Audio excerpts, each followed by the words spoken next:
Hello everyone, how you doing? And welcome back to Skye and Evan in the morning. And today we're gonna be talking about Melancholia, our first Lars von Trier movie, of many to come, I imagine, because he's a very interesting filmmaker. So I imagine either you or I will be interested in covering him again. But yeah, Yeah. Melancholia. It is my favorite Lars von Trier. Now that I've seen many, I've seen House that Jack Built, and I think this. I think these two are my only ones. So yeah. Yeah. The only other one from him I've seen is Nymphomaniac Volume 1. I haven't watched Volume 2 yet, Uh huh. just out of disinterest. It was okay. He's Lars von Trier is very you used the term interesting. It's very He's unique. got weird opinions, weird way of putting together movies. I like filmmakers like that just even if you don't love their movies, you're like, you had something to say. You had Yeah. something you were going for, some idea there. Like, he's an idea man for sure. Yeah. He's a very interesting filmmaker for sure. And yeah, the reason I recommended it last time is because I've been on this like Life of Chuck kick. Because Yeah, yeah, yeah. it had recently come out in digital, and End I of even the made a world. video about it, and so I was like, yeah, I mentioned it to you how much I liked it, and we were talking about like end of the world movies. I was like, hey, I love Melancholia, and Evan hasn't seen it, so we may as well, see what Evan thinks, and yeah, that's why I recommended it because of the Life of Chuck.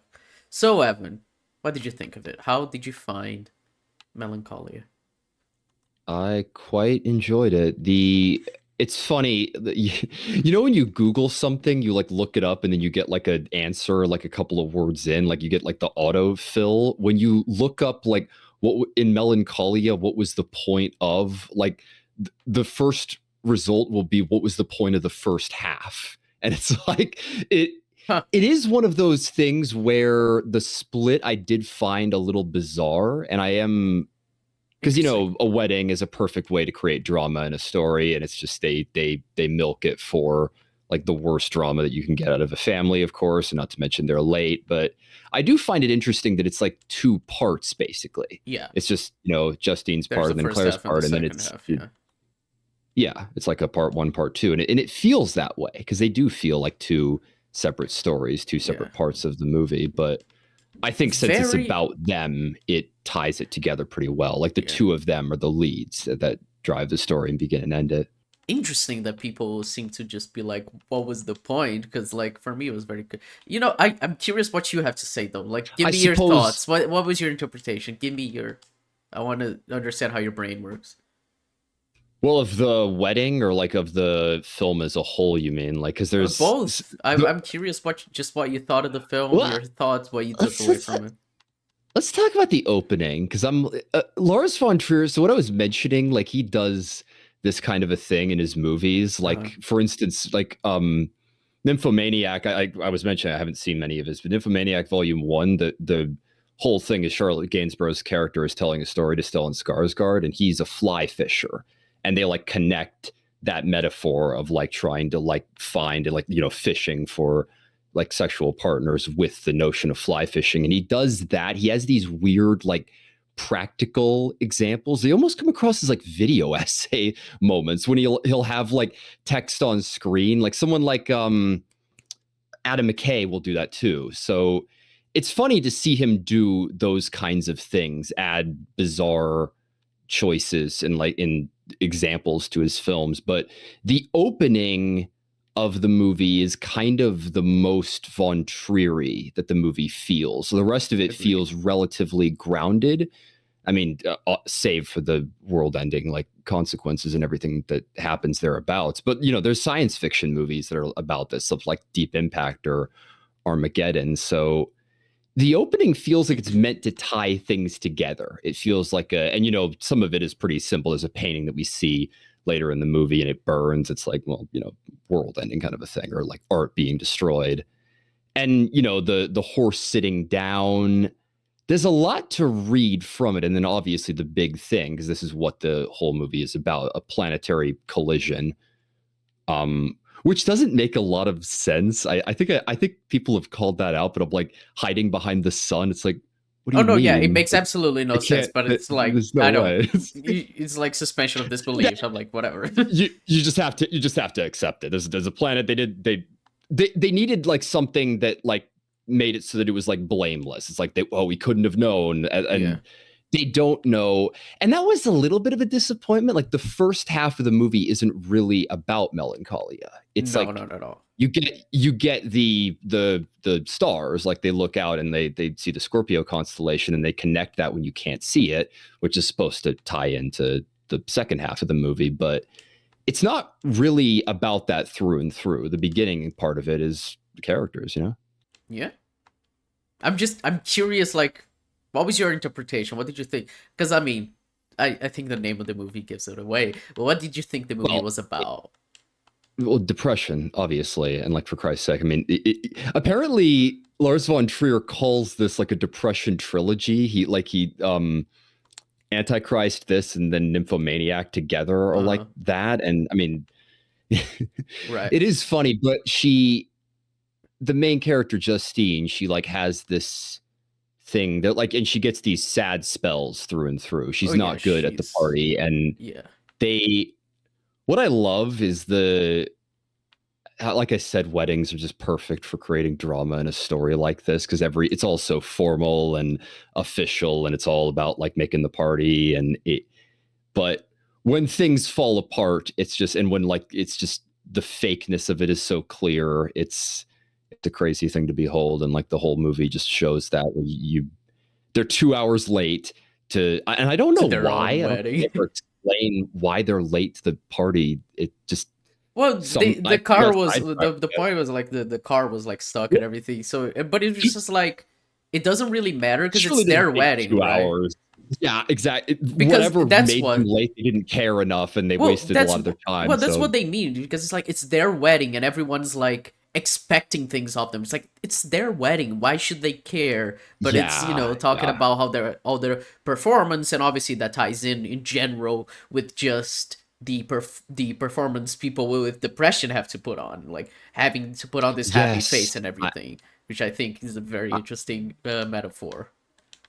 I think it's a great metaphor. There's a lot of that kind of a thing too. I like how they use the horses, like the horses getting startled and them like trying to be calm. Like there's a bunch of different things you can point to, but yeah, like putting on a face and like you can almost look at the first half of that as like the fakeness of people Uh, and with the knowledge of like Melancholia being there in the background and the characters not knowing about it, and then the second part is them like more on display more when you see past that. yeah.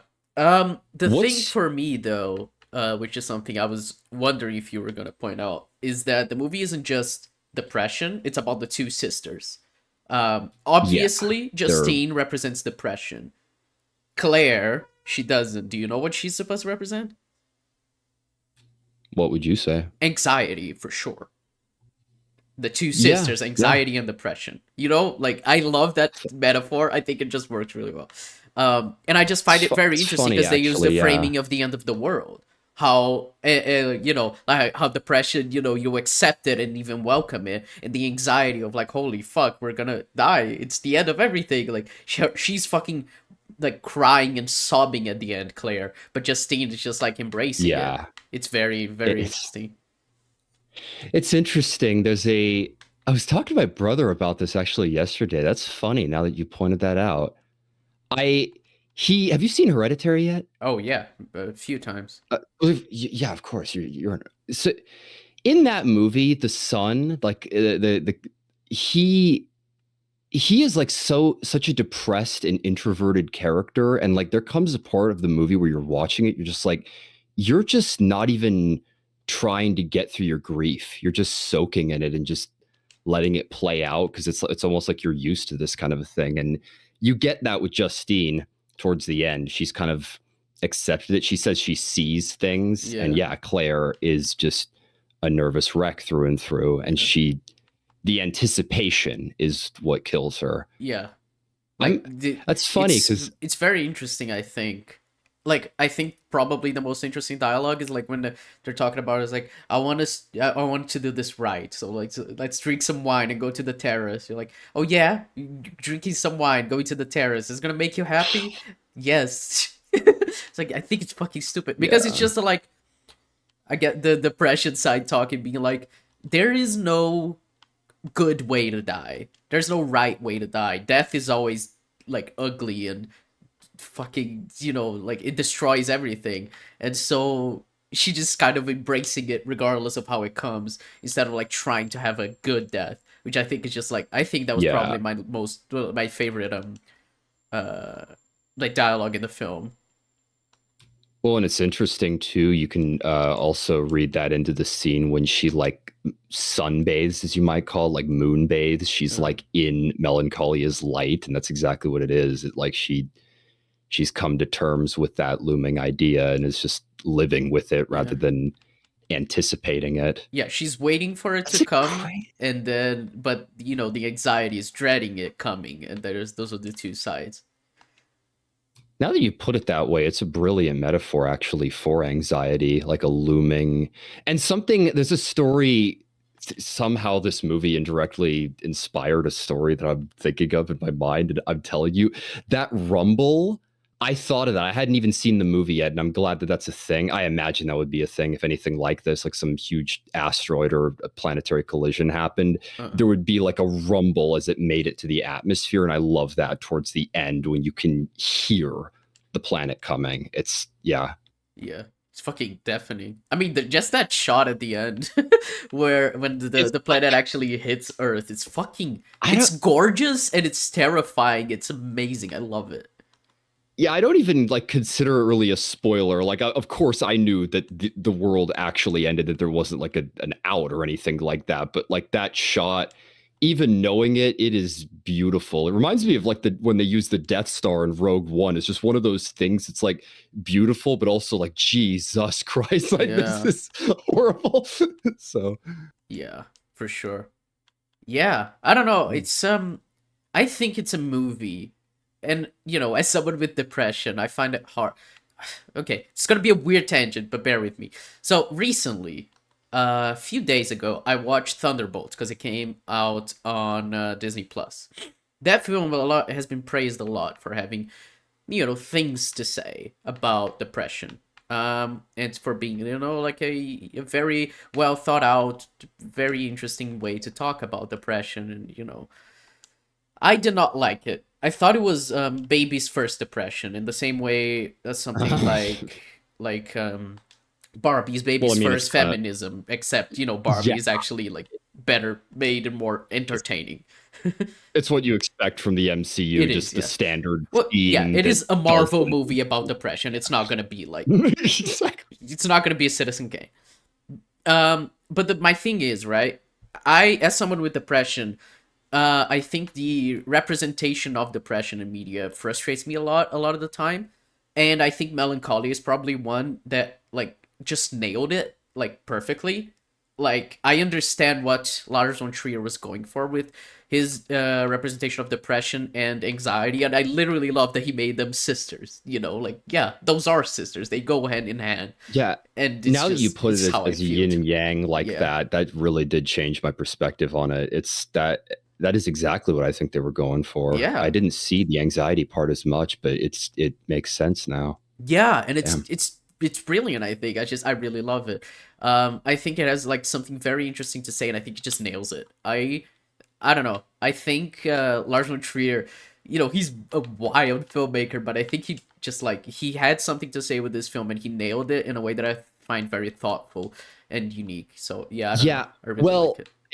it's funny how that works because we'll probably talk about some of his others. I would love to talk about the House that Jack built at some Oh point, yeah. but that he the other films I've seen from him, like what he's trying to say is a little more unclear. Uh You could like he'll add all these different elements and different details and ideas, and it's like, is there a through line that connects all this, or is this just kind of like random ideas you had in your mind? I mean, both Nymphomaniac and the House that Jack built are structured like different episodes and jump across time. This is a little bit more of like a straight linear story, so And it's funny how that works with someone like Lars von Trier, but that's usually what he does, from what I understand. But it's nice to see something like this that's just a little bit more toned back and just uses an extraordinary idea to explore a pretty simple idea. Yeah.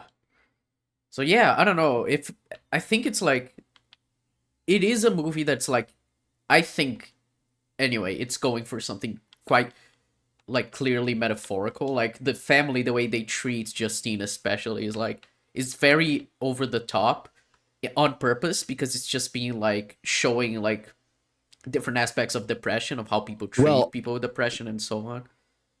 Well, as well as that, I think the other thing that's important is the castle setting. That it's Uh-huh. like it's this huge estate that they're on with like a full golf course on it, and it's this big, almost like royal wedding. But it's like it's just kind of two people that just work for a company, but they make it so big and they scale it up, and Oh yeah.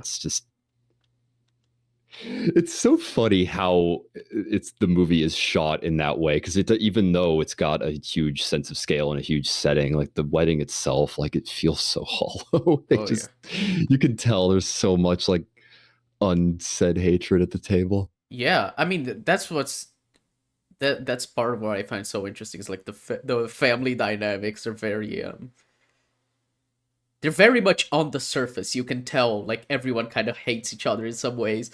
And like the stuff that's hidden doesn't stay hidden for long, like with fucking Skarsgård father. I always forget their first names. For me, they're all Skarsgård. Oh, fucking Stellan Skarsgård. Stellan Skarsgård, that's it. Because there are two Skarsgårds in this film Yeah, as well, which is like Skarsgård. because one plays the husband, the other plays the employer.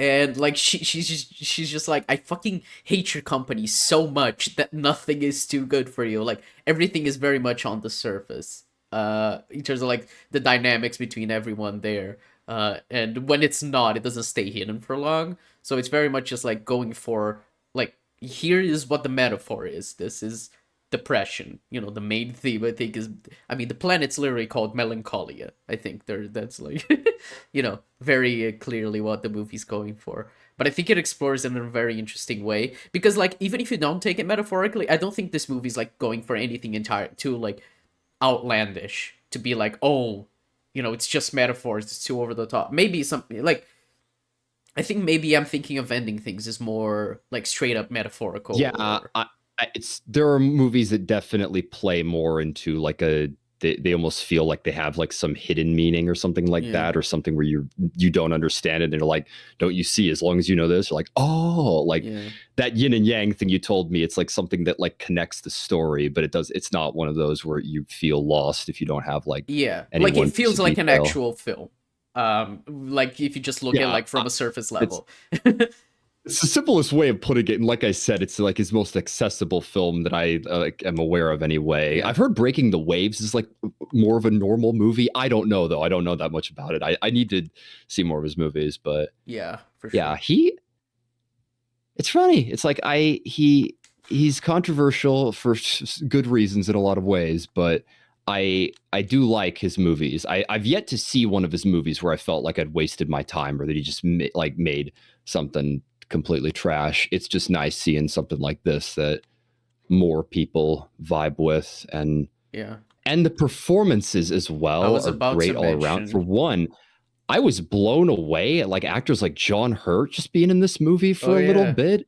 And obviously Stellan Skarsgård, he unfortunately doesn't have much to do towards the act, but yeah, the leads, and especially Charlotte Gainsborough towards the end, Charlotte Gainsborough, she's the one I wanted to mention because at the end, her crying, like it's so good. It's so fucking good. yeah, I I've seen her in a decent bit, and usually it is roles like this where she like gets like super emotional, drawn out moments, and it's it's pretty crazy to see. She's really good.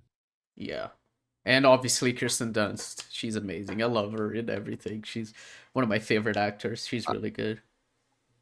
Yeah. Hopefully more of a resurgence with her as of late. She was in Garland's Civil War, which is something, but Jesse Plemons was more the star of that show, from what I understand. Yeah, I heard.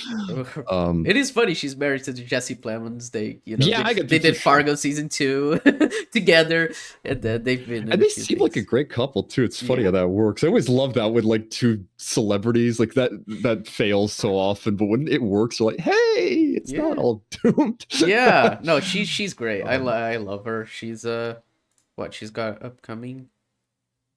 Uh, Nothing that I seem to know of, but I'm probably gonna check them out anyway. Few films. I really like her. She's a really good actress, and I like that she does a lot more indie stuff nowadays. Because obviously, she yeah, played fucking Mary Jane Spider-Man. Watson Yeah, in Spider-Man, so you'd expect her to do some like more mainstream stuff, and she doesn't really, which I kind of like. I like actors like that. Branch out with their careers, like like Robert Pattinson, obviously doing like some yeah, A24 films and everything. After he did like the Twilight movies, obviously he's the Batman too, but he's done a lot other like smaller stuff. So I like when actors like try to challenge themselves with stuff like that. I don't know. yeah. Metaphorically, I'm curious. I think I sent you a screenshot of this, but hole number 19 at the end, that was interesting imagery. She just drives. I do like that scene. Like, obviously, all the like, I don't even know the car didn't work, but the club car, they needed an excuse to get on the golf course, but that fails. And then there's so it's so funny. There's literally a line from Kiefer Sutherland's character where he says like, "How many holes are there on the estate?" And she says 18. It's like, yeah, like an 18-hole golf course that is in the game of golf. Yeah, because there's 18 holes, but they go out of their way to say that, and then there's a hole 19 on the course, and it's like, what's that about? That's clearly on purpose. Yeah. So I apparently like it's related to purgatory, but I'm like, I don't feel like there's much of a religious idea in this movie. No. This religion isn't really touched on at all. Yeah, I And think that's just look, like a thing that like it's just Lars von Trier being Lars von Trier, being like, oh, well, let's that's put my up some fucking other visual metaphors. I don't know. that's my frustration with him. So much of it, like when you see something and you're like, does that mean something greater? Is there a greater point to that? Something you're meant to read into, or is he just Or fucking just fucking around? around. Like, Yeah, no, I think he was yeah, just fucking around. I'm not gonna lie. it's kind of funny. It's hail going down and like a fucking hole 19 on a 18-hole golf course. I'm like, I don't know. It's just one of those weird things where you see that you're like, oh, Lars is just doing Lars Yeah, again. no, that feels like a lot, Um, just a general Lars von Trier thing, not necessarily anything too particular. well, and then the ending here, the only other thing thematically is the animals. I mentioned the horses a little bit, but Uh, the cave. There was references early into the movie. I'm not exactly sure what she said to the kid, but they talked about a cave and like built making yeah, caves. And then they make this like teepee type thing where they whittle down branches and you see one shot of that in the opening, like slow-mo sequence. Um it's funny now that I'm looking at that. There's the club cars in the background in the opening, and obviously the golf course and like her feet melting into it. A lot of the imagery adds up more. yeah. Um, but the sorry, where was I going? Yeah, they're shown building that at the end, and they carve them off, and then they all go under that for the final shot. And she tells the kid that like the cave will keep them safe or whatever, and not to it is a hell of a thing in the final shot that they have a kid involved in all this. Yeah. But what do you think they're going for with that? What's the idea With the cave? behind that? Yeah. The way I Think see it, especially because like they make a point of like, oh, your aunt, she calls herself Steel something. This is like really I weird. forget. Yeah, it's steals. Like it sounds like a Like, username, you yeah. know? Anyway, she said like they make a specific point that like she can do this. Like they say, oh, can anyone build these caves? Aunt Steel, whatever. She's like, well, Aunt Steel, whatever can. So make a point of that. I think it's just like a thing of like depression, like shielding yourself from feeling like real things. You know what I mean? Like just like shielding yourself from feelings, from the dread and everything, just by putting yourself in a cave, like a metaphorical cave. Because I can kind of relate to that idea, so I think that's probably what they're going for. I don't know. Yeah, that's probably the best that I did, like some sort of like cave of hope. And I mean, everyone has their own mental place. That's what I think is also part of the ending note. Because of course, like, Claire talked about like going out well or whatever, and this is a version of that, I suppose, but there's like no illusions between them, or except maybe the kid. Yeah. But well, yeah, they try it to. is. It is interesting because there's the sisters' depression and anxiety, and they're trying to shield the kid from reality. To make it, like anxiety wants to make it good, and depression just wants to like shield, like the kid from, um, just reality in general. Just be like, no, it's fine. We're gonna be safe. Just close your eyes and like ignore that it's happening. They're trying to like in two different ways try to shield the kid's innocence from like the real world. I don't know. It's interesting. Yeah. Yeah, I don't. Not sure. I'm not sure too much big... to say, but it is a very great movie. Yeah. I really liked it, and I think I changed your mind a little when I made it click. There was You anxiety. did. I want to rewatch this movie now retrospectively, because ever since you put that in, a scene that I like with that is, for one, the metaphor of the little astronomy tool that the kid makes. It's like one of those, because I'm someone that, like, I believe I have anxiety. I haven't been like diagnosed or anything like that, but what I do when I get nervous, when I get stressed, is I often research it. If there's like something that's making me nervous, I like look into it, and I want to know, like, what is this? Like, what are the odds of this happening and that? And like, you get that with that tool that she makes, and then it obviously like freaks her out when she realizes it is getting closer. But then she looks up the path, and I'm like, that is something that I do. And yeah, I'm probably going to look at that second half very differently now. Yeah. That is, wow. Yeah. Huh. Yeah, I don't know. I really enjoyed this movie. I remember after I watched it the first time, I was like researching it a lot because I was like, I really like this, but I can't put my finger on why. That was way before I got my diagnosis of anxiety and depression. So now I'm like, oh, I get it now. It was just like I saw myself in the two ways. And the anxiety thing is a little bit more hidden, I think. I think the depression is clear.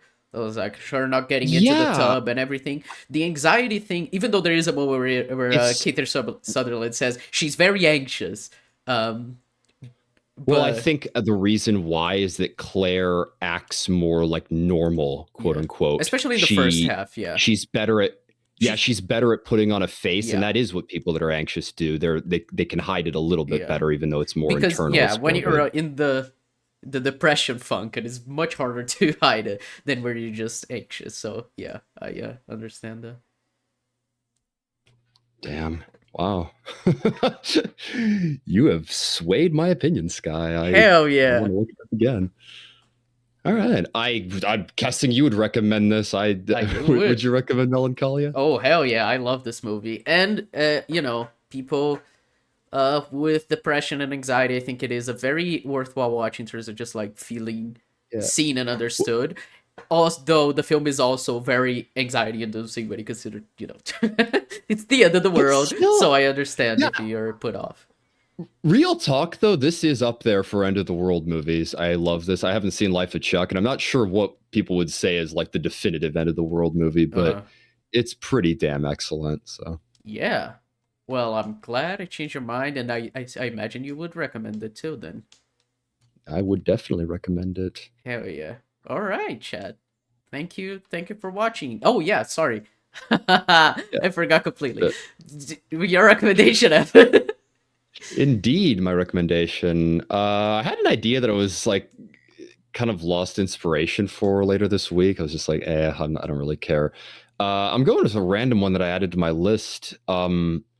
A movie that I just set aside because it always felt like a chick flick, even though I barely know anything about it. But everyone says no, and it's actually really good and interesting, and like just a great film that came out relatively recently. Devil Wears Prada.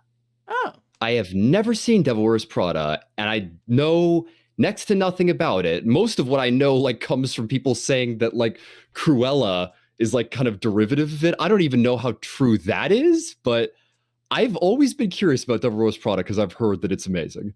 Okay. Interesting. I was not expecting that. Have Yeah, you seen it? I've not. No. Oh, okay. Another one that we both not seen. Yeah. All right. All right. Okay then.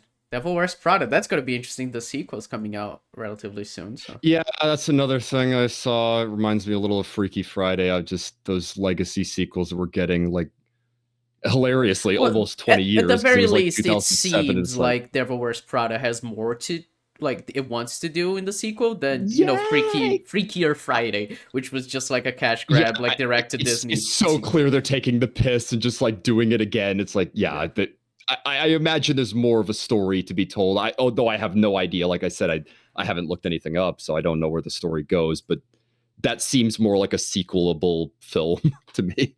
Yeah. All right. All right. Well, thanks for watching, folks. We'll catch you next week with Devil Wears Prada. Very much recommend Melancholia. And yeah, thanks for watching. Bye bye. Thanks for watching. Bye bye.